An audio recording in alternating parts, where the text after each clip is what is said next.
Greetings, everyone. Welcome to Journalism 206. I'm Dr. Shermack. Some of you I may know, some of you I may not know, but I wanted to take this opportunity here in week one to greet you with a video and a kind of a slightly traditional overview lecture, just so you can know that there is a human behind this class. It is an asynchronous class, but there is a person behind it. That's me. I wanted to introduce you to the class and give you an idea of what you can expect. Of course, I highly recommend that you review the syllabus. The syllabus is going to contain policies about the class, a class calendar, and all the information you need in order to be successful here in our course. This is storytelling with data and social media. So this is a class that didn't exist in journalism education probably 10, 15 years ago. It's rather new and something that's kind of unique. And so I'm really excited to be teaching it and having you join us here on the class here on Canvas at Cuesta College. So what we're going to do during this brief lecture today is I just want to answer the question, what the heck is this class? It has a long name. A lot of people forget the name or screw it up, myself included, and I teach the class. I'm going to introduce myself a little bit to those of you who do not know me. And then we're going to talk about what it takes to be successful in a class like this, an online asynchronous class. And of course, asynchronous means we do not have any live meetings. So, you go through the content during each week on your own schedule. Make sure to hit deadlines. But it is a different format than some of you might be used to. So you want to bear that in mind as you're working through the content. And then we'll take a look ahead. I'll talk a little bit about what you're going to do in week one, and we will wrap up there. So I'm not going to keep you too long, but I wanted to cover some things here. In this sort of semi-live fashion, even though this is being recorded. So what this course covers, the course covers social media journalism and data journalism. Now, as you move forward, if you were planning to study journalism, you might have entire classes that are dedicated to each of these two topics, social media journalism and data journalism. They're big topics that could take up an entire semester worth of work. We're going to boil them down so we can cover both and we can touch on both during this one semester.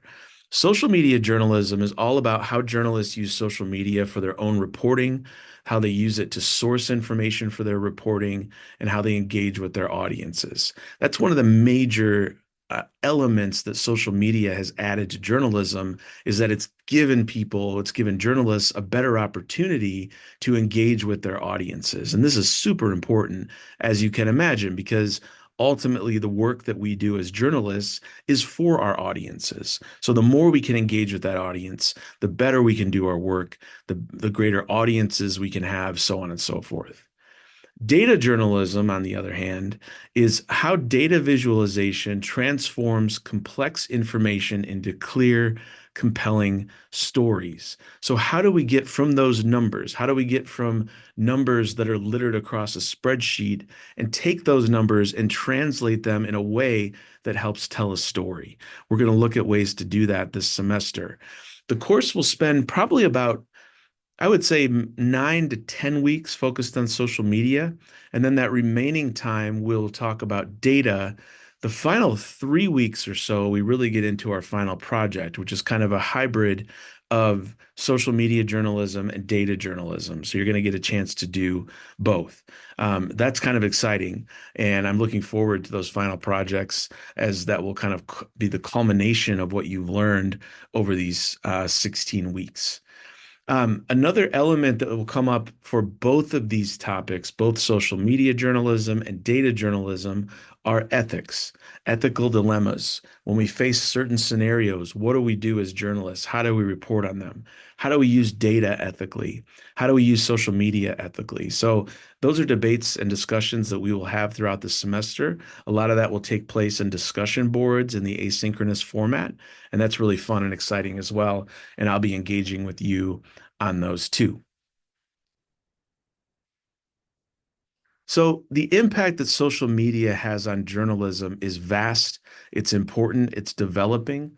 Um, to illustrate how things have changed a little bit, I'm actually having you watch a video from 2014, and you might be like, wow, that's really dated. But a lot of what's discussed in this video remains true. A lot of it was some were some prophecies that didn't become true.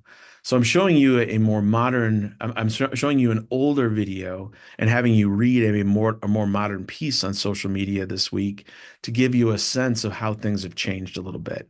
So when you see those dates on that video and you see the date on the article, you'll notice there's about a 10-year difference. That's purposeful. All right. I really like the video that I'm showing you from 2014. It covers a lot of the things we're going to talk about. Journalists use social media platforms, and they're all the ones that you're probably on or that you're familiar with: Twitter/X, um, Facebook, Instagram, even some of the new ones, new-ish ones, TikTok, maybe something that's super new like Blue Sky or Threads. Um, I'm sorry, journalists use those to do their work. They use those to help break news. They use them to engage with audiences. They even use them to find sources. So we'll talk about that, the ways that's used throughout this semester. Some examples, probably the best example of how social media is used by journalists is especially during breaking news, because social media can be used to reach your audience very quickly. And this is super important in a breaking news situation. Just recently in the news, we had the midair collision at Reagan National Airport in Washington, D.C., between the Black Hawk chopper and an American Airlines flight bound from Wichita. And immediately when that story broke, I went to social media because I knew that social media would be the fastest with information. And again, one of the things we'll talk about this semester is what's going to be most accurate, right? Because as I have listed here on the screen, the ethical concerns become misinformation, bias, and the challenges with verification. So, misinformation is information that's a mistake. We have disinformation, information that is purposely wrong to mislead. Bias, of course, has always been a challenge in journalism. So we'll talk about that and sort of how it's evolved on social media. And then, of course, verification challenges, figuring out what is true. And just like every major incident that's been reported, some of those things were happening with this recent midair collision. So you had to know who to follow and the sources you trust when you go look for that information. That was really, really important. So we'll talk about all these topics as we move through this semester. Flipping it over to data journalism and thinking about data, data enhances storytelling. Numbers really matter, right? We hear the phrase all the time, numbers don't lie. They can lie, and we need to be careful with that. And that's something we'll explore as we look through this semester. Data has been used in journalism for decades. We just have more data today than we've ever had access to before. And tomorrow I'll be able to say the same thing and still be right.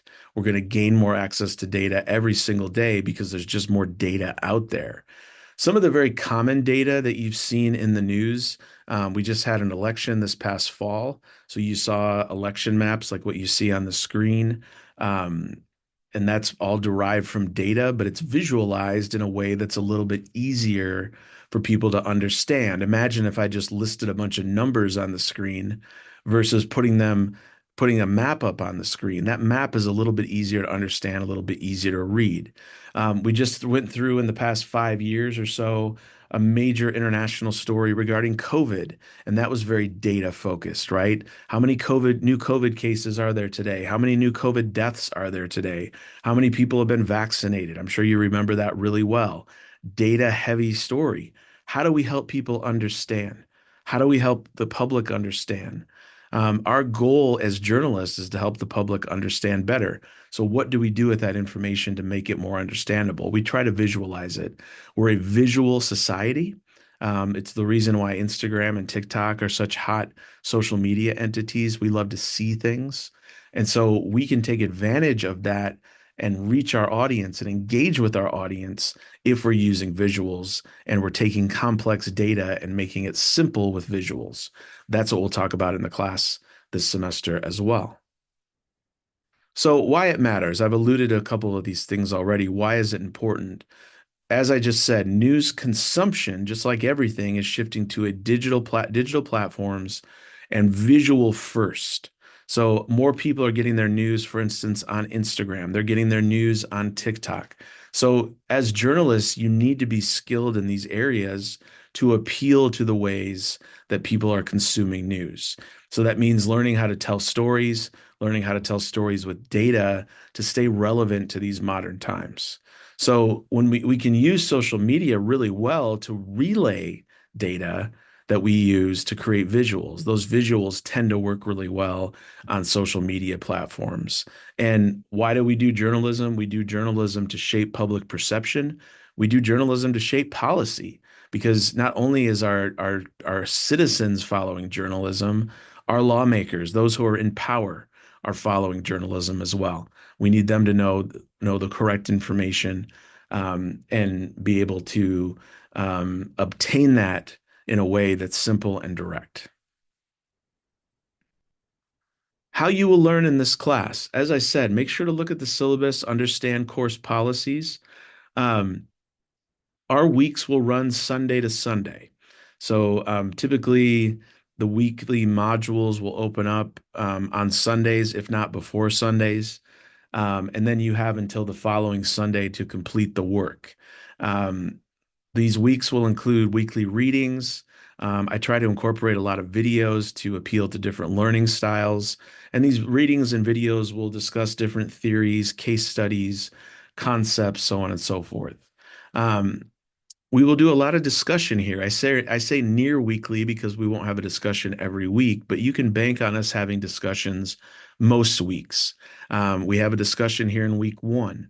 So it's kind of kicking off the weekly topic, getting you involved with one another, having you use critical thinking, and connect you with classmates. I know sometimes as an asynchronous class, you can feel maybe a little bit um, isolated. I don't want that to happen. We want to try to connect as much as possible.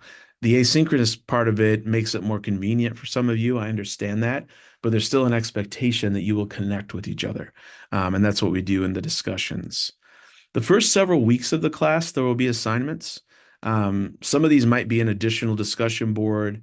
Some of them might be creating something. There's a lot of variance in the assignments, but it's actually having you taking the concepts that we're discussing and going out and doing something with them. That's really important to me. It's that practical experience that you have. Most weeks, again, not all weeks, but most weeks will have quizzes. Those quizzes will test your learning. They will cover the content that we've assigned. And those quizzes will also have a few questions on current events. So follow the news. Anytime you're in a journalism class, anytime you're studying journalism, you want to make sure to continuously follow the news. My favorite source is Google News. I think that's highly effective because it's a news aggregator. You may have your other sources, your preferred sources. It's something we're going to talk about during the week one discussion. But Google News is definitely a great tool. Lastly, towards the end of the semester, we'll get into our final project. And our final project is going to pull everything together. So we're going to bring together what we've learned about data journalism, what we've learned about social media journalism, and combine those into one final project. So that will give us something to walk away with as we finish up the class. Just a little bit about me. Gosh, I look so much younger in that picture. I should probably change that picture at some point. I'm much more gray these days. Um, that picture was taken, it's been like 6 years now, I think, on the streets of, I think I was in Vienna when that picture was taken. Anyway, that doesn't matter. So I am a full-time faculty member here at Cuesta College. I am the faculty advisor for the Questonian, which is our student newspaper. Please get involved with the Questonian. It's a class, but you can take it 4 times and stay on staff your entire time here at Cuesta. I was a student newspaper reporter myself. I also did student radio back when I did my undergrad at Indiana University. From there, I went on to earn a master's degree at DePaul University in Chicago. I lived in Chicago for several years. It's my favorite city. I do love being out here on the Central Coast, though. I love California. I went to the University of Missouri as well. I have a master's in journalism from Mizzou. And then I have my PhD in journalism from the University of Texas at Austin. I'm a Michigan native, diehard baseball fan, huge Cubs fan, very excited about the upcoming baseball season. I play music. I love music. I visited a bunch of ballparks. I'm going to visit a few more this year. I also like to cook. I started my career as a journalist, so I've worked in journalism and I can share some of that experience with you. And overall, though, I'm doing my dream job. This is what I love to do. I love teaching journalism, and I really enjoy talking about it with all of you. So, my office is in the 6200 building on campus. I'm on campus pretty much every day, Monday through Friday. So, if you ever want to stop by, there's a good chance I'm here. I also have office hours, which you can find in the syllabus. Don't hesitate to come by. One bonus of my office is that I always have candy. So come by to get candy. Even if you come by to get candy only, I won't be offended. All right. So please do that and be connected, even though this is an async class. Speaking of, one thing I want to mention about an asynchronous course is that there are no live meetings.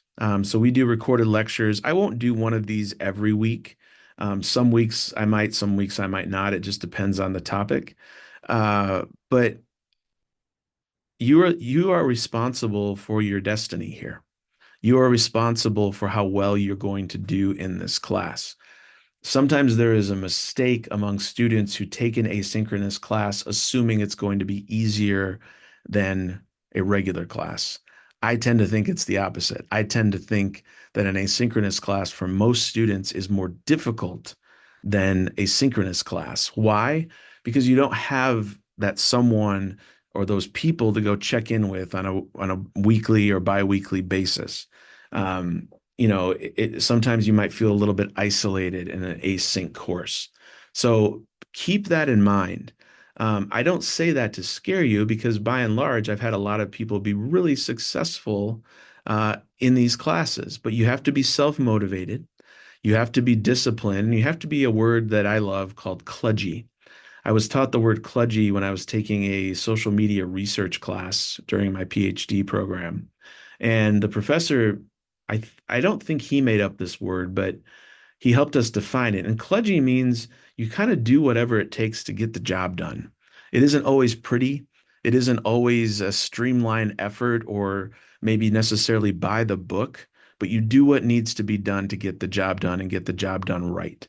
So you're going to have to be a little kludgy in this class, and sometimes self-taught.